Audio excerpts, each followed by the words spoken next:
Hello everyone. आज हम पढ़ने वाले हैं एक बहुत ही इंपॉर्टेंट टॉपिक जो कि हमारे एग्जाम के पर्सपेक्टिव से बहुत ही इंपॉर्टेंट है। नरेशन। सबसे पहले नरेशन होता क्या है? Narration generally means any kind of explaining और टेलिंग ऑफ समथिंग। यानी जो नरेशन होता है वो होता है कि किसी के बारे में, किसी चीज़ के बारे में हम लोग कोई चीज़ डिस्क्राइब करें या फिर बता रहे हो।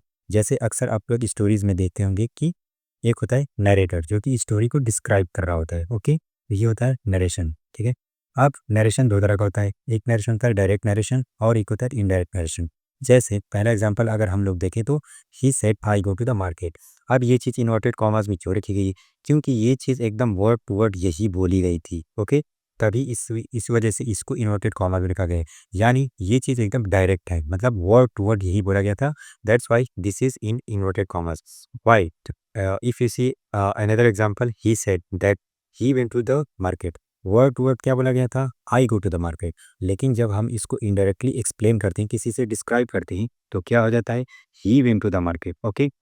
और सेकंड एग्जांपल में देखें तो he says I like biryani. अब उसने कहा है कि आई लाइक बिरयानी, लेकिन जब इसको इनडायरेक्ट स्पीच में हम लोग कन्वर्ट करते हैं तो क्या हो जाता है? He says that he likes biryani. Okay. अब आते हैं इसमें क्या चीज़ होती है? रिपोर्टिंग वर्ब और रिपोर्टेड स्पीच। ये क्या चीज़ होती है?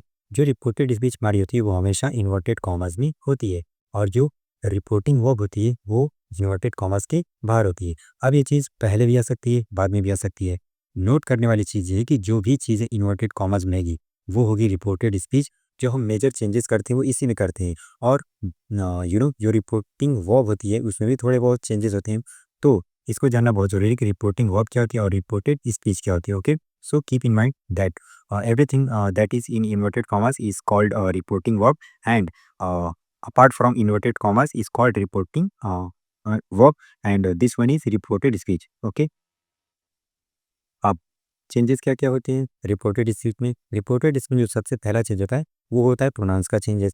फिर आते हैं टेंसेस का चेंजेस उसमें करते हैं, और टाइम और प्लेस का चेंजेस है। कैसे करते हैं वो आगे हम लोग देखेंगे। ओके, अब चेंजेस करते हैं ये तो पता है, लेकिन कब चेंजेस नहीं करते हैं ये भी जानना बहुत ज़रूरी है। जब हमारी रिपोर्टिंग हो, यानी इन्वर्टेड कॉमर्स की जो चीज़ बाहर है उस वो अगर प्रेजेंट टेंस हो या फिर फ्यूचर टेंस हो, तब हम जो है रिपोर्टेड स्पीच का टेंस चेंज नहीं करते हैं। जैसे शी सेज। ओके, इस एग्जांपल के थ्रू देखें तो सी शेज, ये क्या है? प्रेजेंट इंडिफिनिट में है। तो और रिपोर्टिंग रिपोर्टेड वर्ब जो हमारा टेंस है वो क्या है? प्रेजेंट कंटिन्यूअस टेंस है। ओके, तो जब इसका इनडायरेक्ट स्पीच में हम लोग कन्वर्ट करेंगे तो क्या होगा? She says that she is going. यानी हमने जो इन्वर्टेड कॉमर्स के अंदर का टेंस था उसको चेंज नहीं किया। क्यों नहीं चेंज किया? क्योंकि रिपोर्टिंग वर्ब का जो टेंस है वो किस में है? प्रेजेंट टेंस में है। Okay, and another example, when reported speech consist universal truth, historical fact etcetera. तब भी जब हमारा रिपोर्टेड स्पीच में कोई हिस्टोरिकल फैक्ट हो या फिर यूनिवर्सल ट्रुथ हो या फिर कोई साइंटिफिक फैक्ट हो, तब भी हम रिपोर्टिंग वर्ब का रिपोर्टेड स्पीच का टेंस चेंज नहीं करते हैं। जैसे दूसरे वाले एग्जांपल में देखें तो जॉन विल से, इसमें क्या है? फ्यूचर टेंस है। इस वजह से जो रिपोर्टेड स्पीच का जो टेंस है उसको हम चेंज नहीं करेंगे। अभी फिलहाल के लिए रिपोर्टेड स्पीच का टेंस कौन सा है? ये है प्रेजेंट इंडेफिनिट। तो जब हम इसका इनडायरेक्ट स्पीच बना रहे हैं तो John will say that he is good. यहाँ पे क्या है? ये भी प्रेजेंट इंडेफिनिट टेंस ही है। ऊपर वाले में ये प्रेजेंट कंटिन्यूअस था, ये भी प्रेजेंट कंटिन्यूअस ही है। नीचे वाले में ये प्रेजेंट इंडेफिनिट था, तो ये भी प्रेजेंट इंडेफिनिट ही है। ओके, अब आते हैं थर्ड वाले एग्जांपल पे। द टीचर से, टीचर ने कहा था। क्या कहा था? India got independent in 1947। ठीक है, तो जब हम इसका इनडायरेक्ट स्पीच बनाते हैं तो क्या बनाते हैं? The teacher said that India got, मतलब यहाँ पे जो पास्ट इंडेफिनिट था इसमें भी अभी भी पास्ट इंडेफिनिट ही है। अच्छा, एक और चीज़ नोट करने वाली चीज़ है, ऐसा क्यों करते हैं कि जब हम जब रिपोर्टिंग वर्ब हमारी पास्ट इंडेफिनिट होती है, पास्ट में होती है, तो हम रिपोर्टेड स्पीच का टेंस चेंज कर देते हैं। ठीक है, जैसे इस एग्जाम्पल में अगर देखें तो John said Barack is my friend. अब जॉन ने कहा था, ये बात अब पुरानी हो चुकी है। अब तुरंत तो कोई आकर इसको डिस्क्राइब नहीं करेगा। जॉन ने क्या कहा था? Barack is my friend. अब इसको कोई एक साल बाद, 2-3 दिन बाद ही अगर इसको कोई डिस्क्राइब कर रहा है तो क्या बोलेगा? John said that Barack was his friend बोलेगा। क्यों? क्योंकि अब बराक उसका दोस्त है या नहीं ये तो नहीं पता, तो ये चीज़ पास्ट की हो चुकी है। इसी वजह से जो रिपोर्टेड स्पीच का टेंस होता है उसको हम लोग चेंज कर देते हैं। Okay, now conversion. अब कन्वर्जन करने से पहले हमको जानना पड़ेगा कि जो रिपोर्टेड स्पीच में सेंटेंस का टाइप है वो कौन सा है। उसी के अकॉर्डिंग हम लोग रूल्स अप्लाई करते हैं। प्रोनाउंस तो चेंज होंगे, टेंसेस भी चेंज होंगे। जब हमारी रिपोर्ट पे वर्ब जो है वो पास्ट में होगी तब टेंसेस चेंज होंगे। लेकिन उसका जो पहला रूल है वो ये है कि हमको sentence of type of sentence देगा पड़ता है कि जो रिपोर्टेड स्पीच में जो टेंस है वो क्या है, तब उसी के अकॉर्डिंग हमारा रूल लगता है। जैसे अगर इसको देखा जाए तो ही सेज, वह कहता है, क्या कहता है, आई लाइक बिरयानी। तो वो अभी भी कहता है कि उसे बिरयानी पसंद है। अब सेंटेंसेस हम लोग जानते हैं कि there are majorly 4 kinds of sentence: assertive sentence, interrogative sentence, imperative sentence and exclamatory sentences। ठीक है, ऑब्जेक्टिव सेंटेंस नहीं होता है तो उसको हम लोग एक्सक्लेमेटरी सेंटेंस में ही इंक्लूड कर लेते हैं। ओके, अब आते हैं असर्टिव सेंटेंसेस। ये असर्टिव सेंटेंसेस क्या होते हैं, इसकी दो कैटेगरीज आती है। ओके, असर्टिव सेंटेंसेस में दो कैटेगरी आती है, एक होती है अफर्मेटिव, एक होती है निगेटिव। जैसे आई एम स्टडिंग, असर्टिव का मेन मतलब क्या होता है, कोई चीज असर्ट करना, एक्सेप्ट करना। ठीक है, आई एम स्टडी, मैं पढ़ता हूँ। ठीक है, सॉरी मैं पढ़ रहा हूँ। आई वेंट टू दिल्ली, मैं दिल्ली गया। ये क्या चीज़ है, कोई कोई है जो असर्ट कर रहा है ये सब चीज़ें। ठीक है, आई एम नॉट स्टडिंग, और उसी का नेगेटिव क्या आ जाएगा, I am not studying, I did not go to Delhi. Okay, तो ये दोनों ही ये भी एग्जाम्पल और ये दोनों एग्जाम्पल भी, दोनों ही किस टाइप के सेंटेंसेस हैं, दोनों ही असर्टिव टाइप के सेंटेंसेस हैं। Okay, coming to the next, interrogative sentences. Interrogative sentences क्या होते हैं, जिसमें नॉर्मली क्वेश्चंस होते हैं। ओके, अब ये भी दो तरह के होते हैं, एक येस नो वाले क्वेश्चंस होते हैं और एक होते हैं डिस्क्रिप्टिव क्वेश्चन। ये क्वेश्चन जो कि हेल्पिंग वर्ब से स्टार्ट होते हैं उनका आंसर हम येस नो में दे सकते हैं, जबकि दूसरे वाले जो टाइप होते हैं WH वाले, उनका आंसर हम लोग येस नो में नहीं कर सकते, उनका हमको डिस्क्रिप्शन है। जैसे डू यू नो मी, इसका आंसर आप बेसिकली येस या नो में दे सकते हैं। आर यू गोइंग, इसका भी आंसर आप येस नो में दे सकते हैं। लेकिन अगर कोई पूछे व्हाट डू यू राइट, तो क्या आप इसका आंसर येस नो में करेंगे, definitely not. Where are you going, definitely आप इसका आंसर येस नो में नहीं कर सकते हैं। ठीक है, तो ये होते हैं इंट्रोगेटिव सेंटेंसेस, और इनकी स्पेशली ये होती है कि ये हमेशा क्वेश्चन मार्क पे खत्म होती है। ओके, अब आते हैं इंपेरेटिव सेंटेंसेस पे। इंपेरेटिव सेंटेंसेस नॉर्मली स्टार्ट होते हैं वर्ब की फर्स्ट फॉर्म से। ओके, ये भी वर्ब की फर्स्ट फॉर्म ही है, और लेट, ये भी वर्ब की फर्स्ट फॉर्म ही होती है। नॉर्मली ये वर्ब की फर्स्ट फॉर्म से ही स्टार्ट होती हैं, और इनकी आइडेंटिफिकेशन क्या होती है, इन सेंटेंसेस में या तो ऑर्डर होते हैं, या तो एडवाइस होता है, या तो रिक्वेस्ट की जाती है। ओके, जैसे फॉर एग्जाम्पल कम हियर, ये क्या है, ये एक ऑर्डर है और वर्ब की फर्स्ट फॉर्म से भी स्टार्ट हो रहा है। Please give me a pen, अब इसमें आप कहेंगे कि भाई ये तो वर्ब की फर्स्ट फॉर्म से स्टार्ट नहीं हो रहा है, ये तो प्लीज से, तो हम लोग ये भी तो कह सकते हैं give me a pen please. तो ये क्या है, रिक्वेस्ट है। डू नॉट डिस्टर्ब मी, ये क्या है, ये भी एक ऑर्डर है। ओके, और P1 से ये स्टार्ट हुआ है। तो बेसिकली जो इंपेरेटिव सेंटेंसेस होते हैं वो वर्ब की फर्स्ट फॉर्म से स्टार्ट होते हैं, और उन सेंटेंसेस में जो नेचर होता है वो या तो ऑर्डर होता है, या तो एडवाइस होती है, या तो रिक्वेस्ट की जाती है। ओके, अब आते हैं एक्सक्लेमेटरी सेंटेंसेस पे कि एक्सक्लेमेटरी सेंटेंसेस क्या होते हैं। ये बेसिकली ह्यूमन के एक्सप्रेशन को एक्सप्रेस करते हैं। जैसे हम चाहे दुखी हूँ चाहे सुखी हूँ, तो हम अपना एक्सप्रेशन शो करते हैं ना। जैसे व्हाट हाउ, जैसे मान लीजिए आज मौसम बहुत अच्छा है तो हम क्या कहेंगे, व्हाट अ वेदर। ओके, हम अपनी फीलिंग्स को एक्सप्रेस करेंगे ना। और अगर किसी की जॉब लग जाती है तो खुश होता है ना, हो रहा आई गॉट द जॉब, मुझे जॉब मिल गई। तो बेसिकली इसमें क्या है, सुख और दुख जाहिर करने के लिए हम लोग एक्सक्लेमेटरी सेंटेंसेस का यूज करते हैं। ओके, सेंटेंसेस सारे क्लियर। तो सेंटेंसेस का टाइप जानना बहुत जरूरी है कि जो हमारे रिपोर्टेड स्पीच में टाइप ऑफ सेंटेंस है वो कौन सा सेंटेंस है, उसी के अकॉर्डिंग रूल लगता है। Okay, now change of pronouns. अब जो प्रोनाउंस में चेंजेस होते हैं रिपोर्टेड स्पीच के, वो तो डेफिनेटली होते हैं चाहे कोई भी टेंस हो। तो जो फर्स्ट पर्सन के प्रोनाउन, हम सब लोग जानते हैं जो पर्सनल प्रोनाउंस होते हैं वो first person, second person and third person की होती है। तो जो फर्स्ट पर्सन का प्रोनाउन होगा वो रिपोर्टिंग वर्ब का जो सब्जेक्ट होगा, जैसे for example let me show you like John said. Okay, तो रिपोर्टिंग वर्ब का ये जो सब्जेक्ट है, तो अगर रिपोर्टेड स्पीच में कोई प्रोनाउन है जो कि फर्स्ट पर्सन का है तो वो इसके अकॉर्डिंग चेंज होगा। ओके, अब रिपोर्टेड स्पीच में कोई सेकंड पर्सन का प्रोनाउन है तो वो ऑब्जेक्ट के अकॉर्डिंग, हालांकि इसमें कोई ऑब्जेक्ट नहीं है। अगर यहाँ पे कोई ऑब्जेक्ट है जैसे जॉन सेड टू मी, तो जो इसमें सेकंड पर्सन होता है वो किसके अकॉर्डिंग चेंज होता, मी के अकॉर्डिंग चेंज होता। ओके,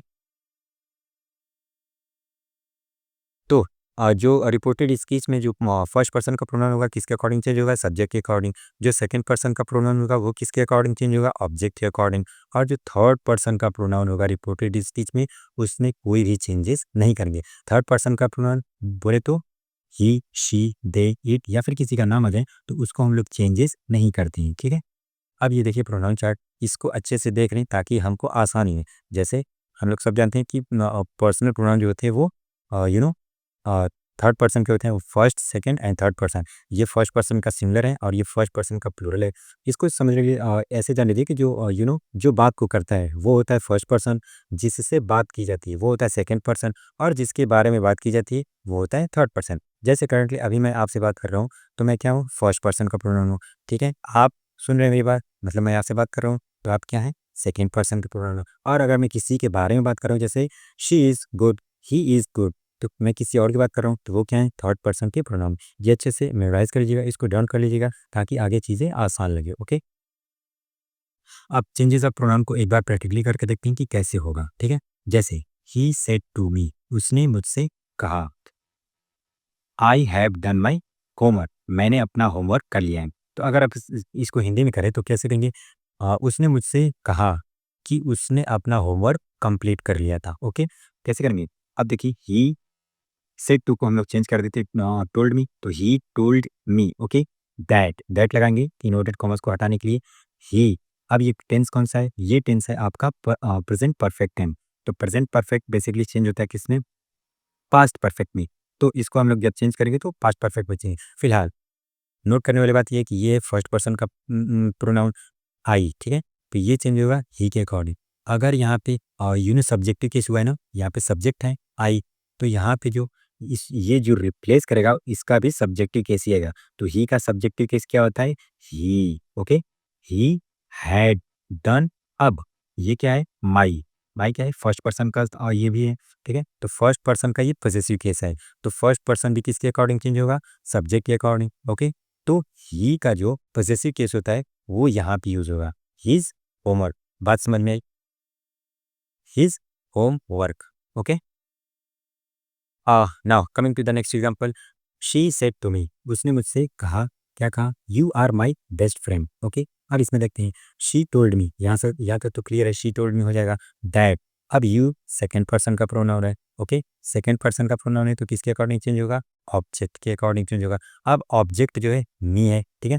और यहाँ पे हमको यू का यहाँ पे क्या चाहिए, सब्जेक्टिव केस चाहिए। तो मी का सब्जेक्टिव केस क्या होता है, आई होता है, ठीक है। यू यहाँ पे सब्जेक्ट है तो यहाँ भी सब्जेक्ट ही चाहिए, आई। अब ये टेंस कौन सा है, you are my best friend, ये टेंस है आपका आर जब मेन वर्ब का काम कर दिए तो कौन सा हो जाता है, प्रेजेंट इंडेफिनिट में। तो ये प्रेजेंट इंडेफिनिट टेंस है और ये हो जाएगा पास्ट इंडेफिनिट में। तो आई वॉज, अब देखिए माई है, आई वॉज हो जाएगा, आई वॉज, अभी क्या है, माई, फर्स्ट पर्सन का, तो ये किसके अकॉर्डिंग चेंज होगा, शी के अकॉर्डिंग, यानी सब्जेक्ट के अकॉर्डिंग। तो शी का यहाँ पे माई क्या है, पॉसेसिव केस है, फर्स्ट पर्सन का पॉसेसिव केस है, तो यहाँ पे भी शी का पॉसेसिव केस ही यूज होगा। तो शी का पॉसेसिव केस क्या होगा, हर बेस्ट फ्रेंड, ओके।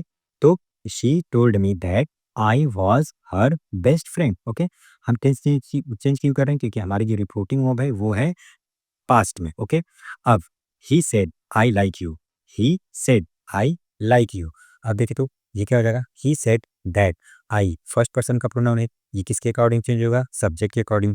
तो ही का सब्जेक्टिव केस यहाँ पे, क्योंकि सब्जेक्टिव केस है तो यहाँ पे भी सब्जेक्टिव केस ही यूज करेंगे। यहाँ पे पॉसेसिव केस था इसलिए यहाँ पे पॉसेसिव केस यूज कर रहे थे, ओके। ये पॉसेसिव केस, यहाँ पे भी पॉसेसिव केस था, तो जो यहाँ पे केस होगा उसी को हम लोग यूज करेंगे, ठीक है ना। तो आई क्या है, subject, subject as a subject है तो यहाँ पे ही का भी सब्जेक्ट होगा। तो ही सेड दैट, ही, और ये टेंस कौन सा है, आई लाइक यू, ये है आपका प्रेजेंट इंडेफिनिट, लाइक आया है ना, तो लाइक या लाइक्स है तो प्रेजेंट इंडेफिनिट, ओके। तो I like, subject plus verb की फर्स्ट फॉर्म कहाँ होती है, प्रेजेंट इंडेफिनिट में, तो ये चेंज होगी पास्ट इंडेफिनिट में, ओके। तो ही लाइक्ड, लाइक, ये क्या है, you second person, okay. Second person किसके अकॉर्डिंग चेंज होगा, ऑब्जेक्ट के अकॉर्डिंग, लेकिन ऑब्जेक्ट तो है नहीं इसमें हमारा।